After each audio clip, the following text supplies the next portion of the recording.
Good morning, student. Today in your English class,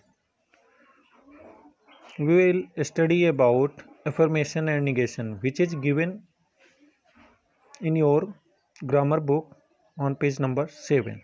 So open your grammar book, page number 7. Affirmation and negation. Some sentences are written to convey an affirmative or negative connotations in order to influence or persuade a reader. तो कभी कभी क्या होता है, some sentences are written to convey an affirmative और negative connotation.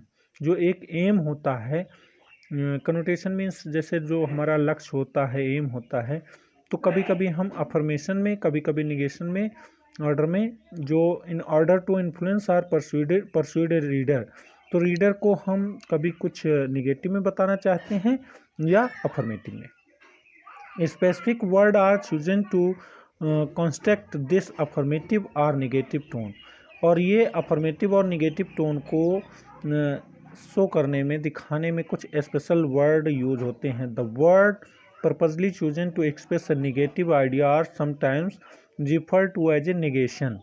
तो वे word जो निगेटिव शो करते हैं उनको हम निगेशन बोलते हैं। The following list are common negative words, adverb and verb used to illustrate as a negative idea. Negative words: no, not, none, no one, nobody, nothing, neither, nowhere or never. Negative adverb: hardly, scarcely, barely. Negative verb: doesn't, isn't, wasn't, shouldn't, wouldn't, couldn't, wouldn't, can't, doesn't या don't। तो इस तरीके से ये जो word हैं इनसे हम निगेटिव बनाते हैं। वैसे फिर आपको अगर निगेटिव बनाना सीखना है तो सबसे पहले आपको टेंस सीखना पड़ेगा, which I will teach you later. Before without study of or the knowledge of tense you can't change sentence in affirmative or interrogative. Here are some examples like my mother works at a bank, my mother does not work at a bank. ये sentence present indefinite का है, इसलिए इसमें जब negative होता है तो do या डज लग जाता है। चूँकि सब्जेक्ट सिंगुलर नंबर है तो does not work at a bank. Listen to the teacher, तो ये इम्परेटिव सेंटेंस है, तो don't listen to the teacher. तो इस तरीके से आपको अफर्मेटिव से निगेटिव सेंटेंस बनाने हैं। यहाँ पर कुछ एग्जाम्पल दिए हैं। Change the following sentences into negative. Examples क्या एक्सरसाइज है, तो we have done it and revise it. My sister lives with my parents, my sister does not live with my parents. Should I call or email you, should I not call, should I call or email you, should I not call or email you? I want to leave, I don't want या do not want to leave you now. Practice with the exercise, don't practice with the exercise. The boy killed the spider with his shoe. So the boy did not kill the spider with his shoe. She recognized him at once. She recognized, तो यहाँ पर होगा she did not recognized, यहाँ पर हो जाएगा did not recognize him at once.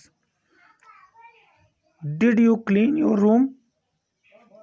तो did not you clean your room? Cross the road, don't cross the road. Now kinds of interrogative sentence. अब in your book what is given, but I want to convey you something. Here is we can classify the interrogative sentences into following types. Yes no question. These types of question are also called closed question. Because there are only 2 possible responses, yes और no. कुछ ऐसे question होते हैं जिनका उत्तर हम yes या no में दे सकते हैं। और when forming a yes or no question, it must include one of the verbs be, do, have or modal verb. It is impossible to ask a yes or no question without one of these verbs.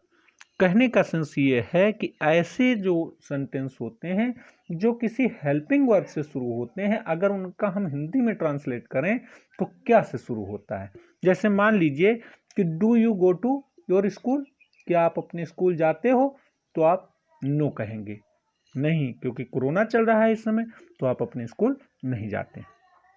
या are election next year, और elections, क्या election next year हैं, तो आप yes कह सकते हैं या नो कह सकते हैं। या does he want to stay, क्या वो यहाँ रुकना चाहता है, तो यहाँ पर आप देख रहे हैं कि जितनी हेल्पिंग वर्ब हैं ये स्टार्टिंग में आती हैं। अगर हिंदी में हम ट्रांसलेट करें तो क्या बन करके आता है।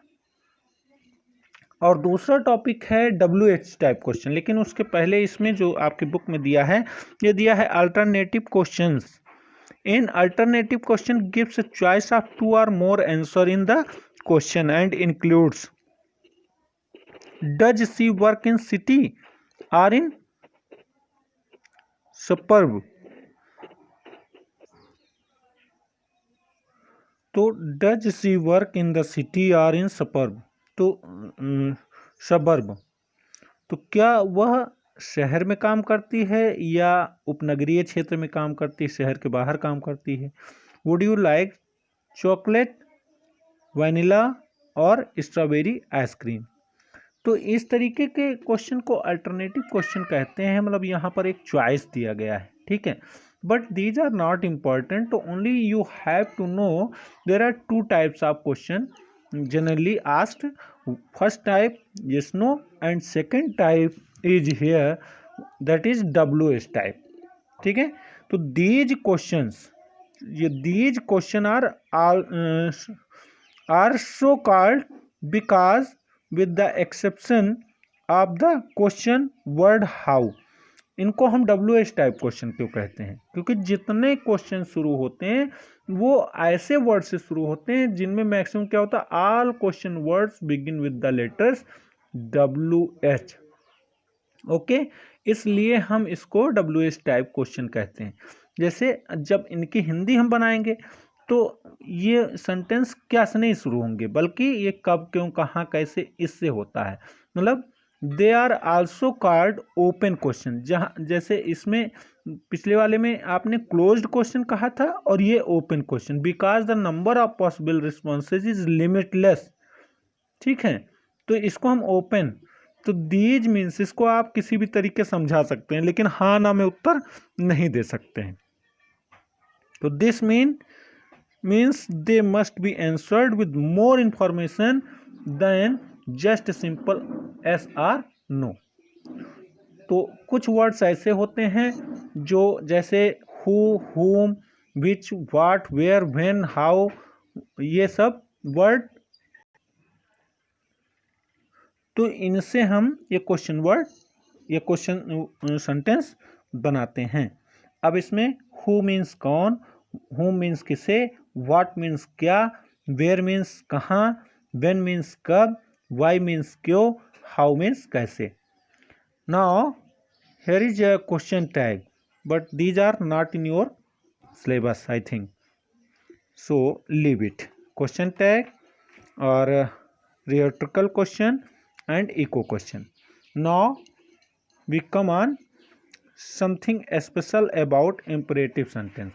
तो imperative sentence जो होता है वो कामना सूचक होता है, ओके, या सॉरी कामना सूचक नहीं, आज्ञा सूचक होता है, जिसमें हम क्या करते हैं, ऑर्डर या रिक्वेस्ट या एडवाइस शो करते हैं।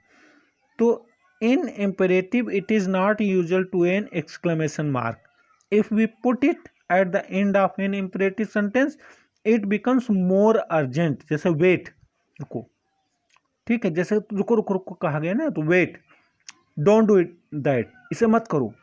तो we can emphasise our request we do with do के साथ हम अपने रिक्वेस्ट को एम्फसाइज कर सकते हैं। It is common in polite request, जैसे do sit down. Okay, on the other hand अगर दूसरी तरफ देखें तो do before the imperative can express the irritation of the speaker. Do be quiet, कि क्या आप शांत हो सकते हैं, शांत रहो। डू कम ऑन टाइम, क्या आप समय पे आएंगे। तो इस तरीके से यहाँ पर कभी कभी इरिटेशन को भी शो करता है, ये यहाँ पर बताया गया है। You before the command also shows the speaker anger or even rudeness, you get out of here. Now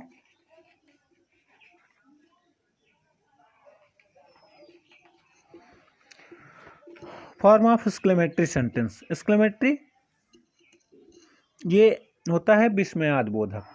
we use exclamatory sentence to show anger, confusion, love, happiness or any other boisterous emotion। तो इस तरीके से exclamatory sentence में हम इन feelings, जो कि एक बॉइस्टरस emotion, जो एक प्रबल या तेज हमारे अंदर जो फीलिंग्स होती है, इनको हम शो करते हैं। जो एंगर हो सकता है, कन्फ्यूजन हो सकता है, लव है, हैप्पीनेस है और other. Using what with a noun, कभी कभी हम हाउ का यूज करके इस सेंटेंस को बनाते हैं, व्हाट का यूज करके बनाते हैं, और भी तरीके से बनाते हैं। व्हाट ए लवली गर्ल, कितनी सुंदर या प्यारी लड़की है। व्हाट एन आइडिया, क्या विचार है। ठीक है। How foolish you are looking, आप कितने मूर्ख दिखते हैं। हाउ फास्ट शी रन्स, वो कितनी तेज दौड़ती है। In this way here are some question. What is some sentences given as your practice. What is this beautiful thing, तो ये इंट्रोगेटिव सेंटेंस है और आपको यहाँ पर रिकग्नाइज करना है। और ये एक्सक्लेमेटरी है, यहाँ पर मार्क ऑफ एक्सक्लेमेशन भी लगा होता है।